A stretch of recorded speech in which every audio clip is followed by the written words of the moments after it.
We don't have a choice in the life we are born into, but we do get to choose who we call family. That was the one thing the Cahills have always gotten right.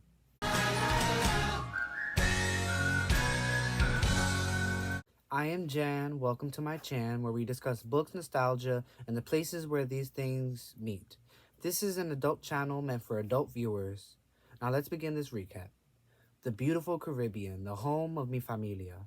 It is here Dan and Amy must search for their next clue, and on their heels is the man in black. The same man who has followed them every step of the way around the world.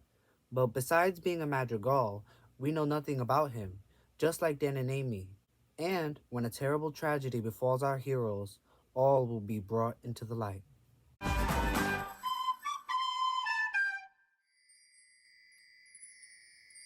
We begin with Dan and Amy arguing over whether to go to the Bahamas or Jamaica.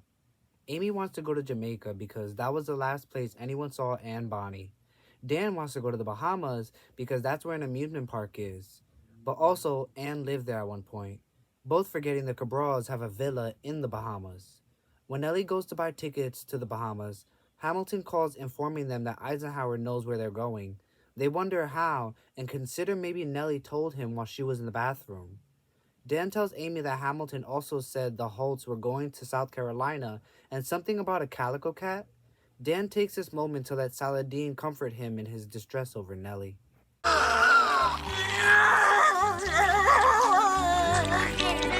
On the plane, they corner and question Nellie. She gives in and decides to tell them the truth, or rather part of it, of how she wound up working a contract involving the Cahills.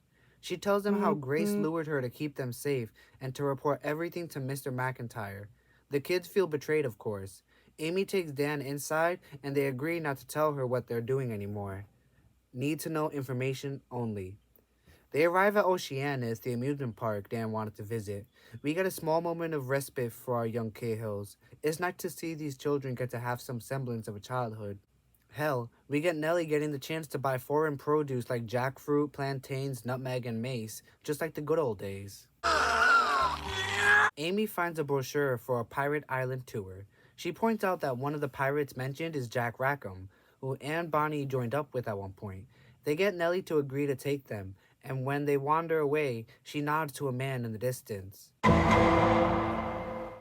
On the tour, the guide mentions the many pirates that visited the islands, including Calico Jack Rackham. They arrive on a beach to do some tourist treasure hunting, and the first mate gives Dan and Amy a message from a mysterious man. On the paper is a code they immediately begin trying to decipher. The numbers, Mason. What do they mean? We get a brief glimpse of Natalie having a nightmare about the time her mother nearly killed Amy and Dan with the plane propeller in South Africa. All these kids are dealing with some serious PTSD, with all the things they have survived and witnessed in this hunt. Back with Dan and Amy, they've decoded the message, East End of Island, Cave. So they bring Nellie with them to the cave and swim into it tied to some rope that Nellie stays outside holding the end of. Inside the cave, Amy spots the Tomas crest of a bear. Outside the cave, the man in black, who is now dressed in gray, approaches Nellie, startling her. He tells her the madrigals are ready to make their move, and she pleads with him, reminding him they're just kids before vanishing again. Won't somebody please think of the children? Inside the cave, Dan and Amy don't get the chance to look for too long before the tide starts coming in. Dan looks under the water while his sister shines the flashlight for him. He finds a chain, and as they try to pull, Nellie begins pulling them out, but stops when Amy strikes her head against the ceiling. She begins bleeding from a wound as the tide continues to push into the cave. Now it's Dan frantically trying to carry Amy out while wave after wave pushes against him, and then Nellie finds an impossible strength to pull them towards the entrance where she can carry Amy and all of them can escape. They get back to the catamaran, where the first mate gives Nellie a first aid kit. She is Red Cross certified, to fix up Amy, who just has a small cut on her forehead. When she leaves the siblings for a moment, Dan shows Amy the clue they found, a gold chain with a triangular object on it. Amy concludes since it's a Tomas cave, it must be a bear claw. We cut to the Cabral spying on the Cahills. Natalie takes note of her mother's gold bracelet with a gold fang on it, somehow a part of the clue hunt. She also thinks about how the name of their yacht, what her and Ian helped choose, the Universal Force, was an anagram for Lucian's Forever. Isabel makes a nasty comment about how her children have failed her so far. You raggedy bitch. Natalie thinks about her mother's cruel nature lately, trying to excuse a horrible thing her mother almost did in Australia, convincing herself it was all a joke. She's just trying to scare the Cahills after all. Poor Natalie and Ian. They don't even realize how their mother is an abusive parent. At the hotel, Amy is checked over by a doctor who diagnosed a contusion and a possible concussion. They're getting ready to check out and head for Jamaica when Dan spots a cat and gives chase. When he wanders back, he is not only covered in a sunburn but now also cat scratches. When he mentions how it was a calico cat, Amy busts out laughing. She says how Jack Rackham was also known as Calico Jack, and Dan must have misheard Hamilton. As they pull away in the taxi, they're unknowingly followed by a black SUV, which itself was being tailed by a gray sedan. In Jamaica, they arrive in Montego Bay and quickly check into the hotel. From there, Amy demands Nellie drive them 4 hours to Kingston. She then tells only Dan that they will check the records for any information. She had read a book on the plane about pirates written by Daniel Defoe, the author of Robinson Crusoe. In Kingston, they're told the records they're looking for are in Spanish Town, not too far from Kingston. In the Jamaica archives, Amy requests to view transcripts on Jack Rackham, Anne Bonny, and Mary Read. She even mentions how Anne had a baby she left in Cuba with a nanny. While doing research, they come across a manifest with intriguing items, including a gilded bear claw, a wolf's jawbone, and a green serpent medallion necklace, the same jade dragon necklace Amy is wearing. They decide to look around town for more clues, since the prison the pirates were kept in was once located in Spanish Town. Before they can leave, they're stopped by the historian Lester, who says someone wants to speak with Nellie. He takes her to meet his grandmother nearby, who introduces herself as Miss Alice. She tells them how Grace told her to hold on to something 20 years ago and await the person with the matching piece to come by. She reveals what she was holding on to was the matching silver snake piercing Nellie has always had in her nose. She also recounts her story to them, how her ancestor was a nanny to a baby and was given a pair of silver earrings to also safeguard. The baby didn't make it, but the nanny kept the earrings safe, passing them from mother to daughter for 300 years. Somehow, one of the earrings had ended up with one branch of the family in Mexico and was eventually given to Nellie. Surprise, surprise. Afterwards, at a restaurant, she can barely eat. Nellie realizes Grace was watching her whole life. She realizes this is how Amy and Dan feel about her too. She apologizes again and is immediately lost in jerk chicken when the waiter brings it. Her chefness kicks in as she tastes hints of thyme, nutmeg, maybe even mace. Her thoughts are interrupted by a call from her father. He was told by Grace to give her a message when she found the snake's matching piece. She isn't sure what to make of it, but the waiter overhears and assumes they're talking about Nanny of the Maroons. He points them to National Heroes Park back in Kingston. On the drive, Amy begrudgingly tells Nellie that they may need to involve her in this clue search, then begins to do research on Nanny Sharp, or Queen Nanny. Her and her brothers freed themselves from enslavement and fought the British to remain free. Nellie can't help but be in awe of the historical women they've learned about lately, like Mary Read, Anne Bonny, and now Nanny. We run this mother. Girl, who run the world? Girls, who run the world? Girls. When they arrive at the park, they find the statue and an abeng, or a horn, on top of a flagpole. Dan decides to climb it to check what may be inside and makes a call to Hamilton for advice on climbing it. He promises to exchange information on what they find. With a boost from Amy and Nellie, he is able to climb the pole and reach inside the horn. He feels something crawly and pulls his hand out, flinging the creature to the ground. Amy recognizes it as a scorpion, but it doesn't hit the ground. It lands on Nellie's back. Amy has to carefully maneuver to Dan's discarded shirt to use it to catch and crush the bug, saving Nellie from a deadly encounter. Dan makes sure everyone is okay before reaching back into the horn to search for a clue. He finds a gold strip with tiny raised letters on it. True to his word, he does call Hamilton to update him on what they found. They don't get the chance to examine it for long before the black SUV starts chasing them.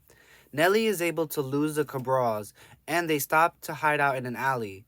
They think about how dangerous the Cabras, and especially Isabel, are. This triggers Amy's memory of the time she was nearly fed to sharks, and the bracelet that Isabel wore with the wolf fang on it. Amy declares they're going to steal it from the Cabras. They do some reconnaissance at a nearby rope course at a nature park in Kingston and head back to their hotel. Nellie is iced out again, having served her purpose for now. The next day, Amy has Nellie call Mr. McIntyre to deliver a message to the Cabras. You know what that is? It's gross. The Cahills trick the Cabras into chasing them at the rope course. They split up to separate the Cabras further, with Ian going after Dan. Dan is able to get the jump on him and catch him in a trap. Amy leads Isabel and Natalie through the park to a waterfall, and since Amy had a head start, she is able to hide out in a shallow cave behind the falls. Isabel manages to apprehend Amy and begins walking back down the trail with them. Isabel wants the dragon necklace, but Amy gets an alert and headbutts Isabel in the chin. When she runs, Isabel and Natalie slip on some nutmegs thrown by Nellie. Isabel is knocked unconscious when she strikes her head against a metal pole. Cheers, I'll drink to that, bro. Natalie is worried about her mother, but Amy is determined to get the wolf fang. She promises to help Isabel if Natalie gives her the fang. She does and asks Amy to tie her up so her mother won't suspect her daughter's betrayal. Afterwards, Amy has Nellie call Miss Alice to ask what Grace got up to when she visited in Jamaica. She mentions Grace was interested in Port Royal. Lester offers to help them around the historical sites there. He shows them St. Peter's Cathedral and mentions the earthquake of 1692 that caused a portion of the city to be swallowed by the sea. He also talks about some pirate vessels being excavated, and the Cahills ask about possibly seeing them. Lester says he will see what he can do. On the way to the excavation site, Amy figures out what the letters on the gold strip mean. At the site, they're shown all the work being done to preserve historical artifacts. Amy and Dan then stumble upon a silver box with recesses that look like they'd fit the Cahill charms they'd found. They wonder how they are going to get their hands on the box when Nellie tells them they're not allowed to steal it. Nellie asks Lester if they can borrow it in exchange for revealing how to open the box, but he shoots her down, offering instead for him to borrow it and they have to open it in front of him. They head to a nearby hotel to examine the silver box further. Once there, and as rain begins to fall, Amy spots the Cabras in the hotel's restaurant. Amy and Dan try to act nonchalant and not draw suspicion. Don't be suspicious. Don't be suspicious. But of course it doesn't work and Isabel sicks her henchmen on them. When Isabel accidentally stumbles into one of the goons, she hits her head and staggers for a moment, giving the Cahills a moment. Our heroes tell Lester to run, and he does, towards the excavation site. Dan and Amy and Nellie run out as well, with the henchmen on their heels. The rain has now become a tropical storm as everyone runs through the downpour. They spot Lester, soon cornered by the thugs, so he runs towards the churning, rising tide. He's running on a raised sand bed, jumping to avoid quicksand that he tricks the henchmen into falling into. He warns the others to steer clear. Lester, kind soul that he is, tries to help the sinking men, only for one of them to lunge out and grab him. Even then, he tries to help them, getting the goons to listen after warning them they could drown. He asks Amy and Nellie to run ashore and find something to pull them in, just in case. They do, knowing the Cabras are on shore somewhere. As the water continues to rise, Lester is able to talk Anton and Hugo, the henchmen, out of the pit. They immediately run off, leaving Lester to get himself out, even as the water has all but fully covered him. Dan tries to buy Lester some time by breathing into him, but before he could continue, he's swept on shore by a huge wave, too disoriented to find Lester again. Nellie and Amy find him, splitting up to search for Lester, knowing they're running out of time. But they never make it in time. Lester's body is taken away in an ambulance, pronounced dead on the scene. This one made me cry because he wasn't a Cahill. He shouldn't have been this involved in the first place.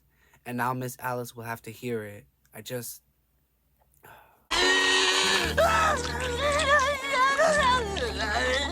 Dan is in shock from having witnessed another death in front of him.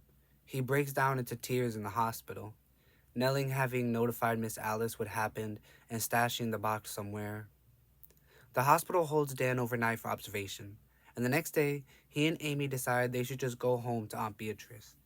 Their being madrigals puts too many lives in danger, and they don't want anyone else to get hurt because of them. Nellie drives them to the airport but misses the turn and keeps driving. When the kids say they want to visit Miss Alice, Nellie ignores them, telling them they should rest. She only stops to make a phone call, saying they need to go to Plan B. I was in pure shock. When they arrive at their destination, Moortown, they're shocked to not only see the man in black, but that he also has the box. Idiots have the box! The man in black invites them to talk, telling them that they don't want to deal with his colleagues. He begins monologuing, tell them there is only one way into the town, and that he is there on behalf of the Madrigals. They also have a hostage, Saladin. In exchange, they want the Cahills to open the box. He tells Nellie to come with him so the Cahills may complete the task, but she says "nuh-uh" and threatens to drive off with the box. He gives in and allows her to stay with them. She's an icon. They put all 4 icons in their respective spots, but it doesn't work. The man in black gives them 1 hour in which they're able to figure out that the missing piece is the gold strip. Amy also realizes the MA stands for Madrigal. After a few more attempts, they are able to use the gold strip and the icons to open the box. Inside the box is an old parchment and a pouch. Dan figures out from the parchment that their next clue is in England, and Nellie is able to tell that the vial inside the pouch is full of mace. Mace is a spice made from the outer covering of nutmegs. Just then, the man in black arrives and formally introduces himself as Fisk Cahill, the brother of Grace Cahill. He disappeared as a young man because he wanted nothing to do with the family business. After convincing them he is Grace's brother, they finally believe him. He then recalls the story of Gideon and Olivia Cahill. Gideon was working on a serum to protect from the plague. He succeeded, and then some, by creating the Master Serum. He also fed parts of the formula to his children, instilling in them their unique gifts. After a fire consumed Gideon's life, the siblings suspected one another of sabotage. This split them up and created the branches we know today. Yet as each branch attempts to recreate the formula, they are stopped by the Madrigals. Dan asks how the Madrigals fit into this, and Fisk asks for the miniature portrait of the woman resembling their mother. He tells the children that Olivia was pregnant with an unknown 5th child, Madeline Cahill, founder of the Madrigal branch. Okay, any other weird family members I should know about? Fisk tells the children that the Madrigals prevent the branches from amassing too much power, and ultimately, their goal is to reunite the family. That's what the parchment meant, and MC is Madeline Cahill. He also tells them that Arthur and Hope were the most active members, and had a false tragedy pinned on them by Lucians in South Africa. Fisk also says that Madrigals help protect innocent civilians from the antics of the Cahill branches.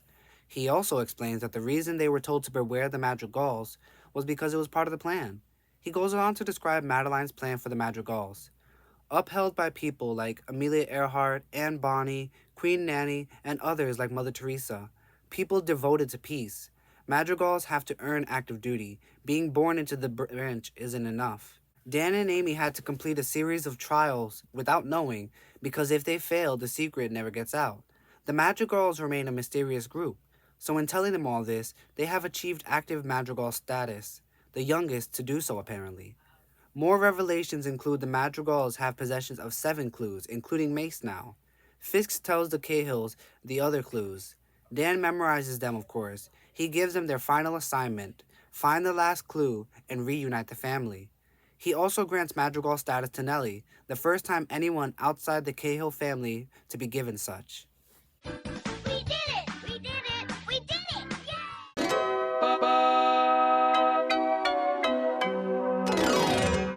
And that makes 9 clues across 9 books. Technically 10 if you count the one Irina gave to Amy, Rosemary. England is their next destination. I wonder who our main historical figure could be. I'm kidding, of course. I know exactly who it is. Now fully fledged Madrigals, Dan and Amy will be going into this final round of the clue hunt with full knowledge of who they are. It has been just over a month since the clue hunt began, and Grace set into motion a game that could destroy or save the world. But that's all for now. Catch you all in the next one. Don't forget to leave a like, comment below, and subscribe to my channel for my Jan shenanigans and literary nostalgia. Bye!